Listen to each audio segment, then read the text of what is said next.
ও ব্যক্তির জাহান্নাম গ্যারেন্টেড, ও জাহান্নামে যাবে কনফার্ম, এক বিনা হিসাবে জাহান্নাম, জান্নাতে না। আল্লাহ রাসূল সাল্লাল্লাহু আলাইহি ওয়াসাল্লাম বলেছেন, দেখেন আল্লাহ তাআলা কিন্তু কোনো মানুষকে জাহান্নামে পোড়ানোর জন্য বানান নাই। আল্লাহ বানিয়েছেন মানুষকে বড় মায়া করে, দয়া করে, রহম করে, মানুষ যাতে করে সুপথে ফিরে আসে, আল্লাহকে ডাকে, আল্লাহকে স্মরণ করে এবং আল্লাহর জান্নাতে যায়।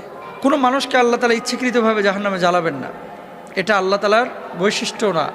আল্লাহ সুবহানাহু ওয়া তাআলার সিফাতের মধ্যেও এটা পড়ে না। আল্লাহ গাফফার, আল্লাহ রহমান, আল্লাহ রহিম। কিন্তু এমন কিছু কাজ আছে যে কাজগুলোকে আল্লাহ অত্যন্ত অপছন্দ করেন, নবী অপছন্দ করেন, কিন্তু এই কাজগুলো মানুষ অহরহ করছে। এই কাজগুলো করার কারণে মানুষ নিজের আশ্রয়স্থলটাকে জাহান্নামে বানিয়ে নিচ্ছে। তারা কারা?